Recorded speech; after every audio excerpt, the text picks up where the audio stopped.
It's been said that the state of Georgia is not large enough for two masked wrestlers, Wrestling 2 and the Superstar. Both men have made the comment that one of the other is going to have to go. And it has gone so far, Wrestling 2, that Superstars resorted to some backstabbing, some pearl harboring. Well, you know, it's all started way, way back. Gordon, you perhaps followed this longer than anyone. And it followed way back when he injured me with the corbel hold. And then it came up where the man came in and jumped behind me and pulled my mask out, which, as a matter of fact, I think you have some action shots on that particular time.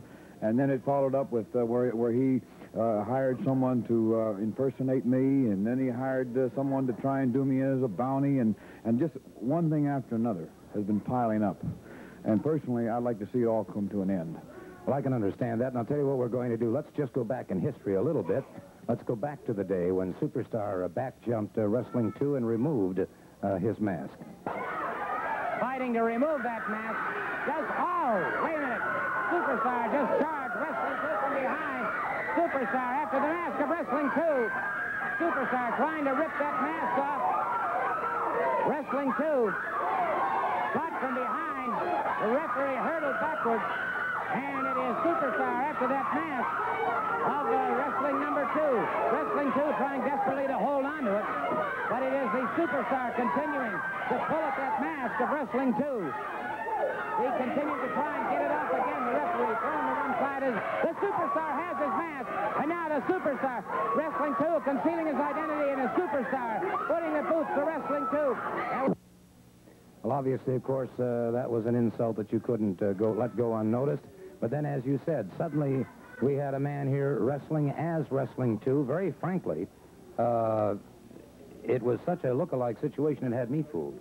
Well, I understand it had a lot of people fooled. It didn't have me fooled because, let's face it, I was getting beat here and not even be here. That's pretty hard to take in my books. Superstar has done his absolute best to try to destroy not only my name, but the image and everything else that I have built over the years. And I certainly don't appreciate it, and I intend to get into the bottom of it and finish it up once and for all. Well, of course you did. As a matter of fact, regarding the imposter, the fake Mr. Wrestling number 2, if you will, and, well, I had a chance to interview that gentleman, and here's exactly what happened. As you heard here on Georgia Championship Wrestling last week, a gentleman who was masquerading as Mr. Wrestling number 2 came on television, admitted that the Superstar had paid him to masquerade as Wrestling 2. This man has decided to stay within the ranks of professional wrestling, but I understand that you did have a few things you wanted to make clear today. That's right, Gordon.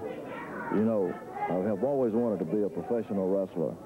And when I was approached by the Superstar and he offered me $5,000, this was my opportunity to do what I had always wanted to do.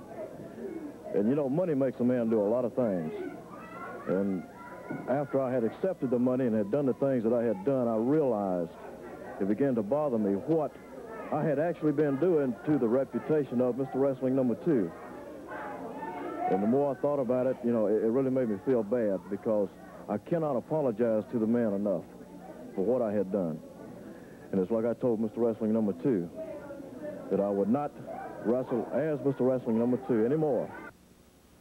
And, of course, at that point in time, he started to remove his mask. He was attacked again. He went back into the ring, and, of course, he is no longer masquerading as Mr. Wrestling number 2. That situation has been cleared up entirely. But you finally got a chance to get a little bit even. Well, you know, it's like a cat. He'll run for a certain length of time, but when you stick him in a corner, he fights. And I've been in the corner long enough. Now I feel it's my turn to do something, and I'm doing it. I told everybody that I'm going to come after the Superstar no matter what. I don't care who gets in my way. I'm going to go through him, over him, or under him, whichever it takes to do. I'm doing just exactly that. I did a little backstabbing myself. I'm not proud of it, but I did it because, like I said, I'm tired of being in a corner. I'm coming out of that corner no matter what. Well, let's take a look at Wrestling 2, and he evened the score about that unmasking. The referee is down. The referee is down, and as obvious, he's got him into an inside cradle. He's got him to an inside. Wait a minute, Joe Powell tells for only a count of two. Only a count of two. And it's Powell over there. Rick Hurdle over that top rope. Rick Hurdle over that top. Wait a minute, the superstar after Powell. The superstar after Powell. The referee is still down. The superstar putting the Cobra hold on Joe Powell. Connie Rick still outside the ring. The referee is still hurt. And he's got the Cobra hold on Joe Powell. And hold on. Wrestling 2 just starts the ring. Wrestling 2 just starts the ring. He's after the mask of the superstar. He's after the mask of the superstar. And he's got the mask. Well, you had the mask, and you evened the score on that. Now, obviously, what happened earlier on another hour of Georgia Championship Wrestling, you broke the Cobra hold. Well, in my books, I broke it. I mean, after all, like I said before, I didn't ask no one to lay down in the middle of the ring. I didn't ask him to trip over anybody. He had the hold. We went down. He lost it. So that means I broke it.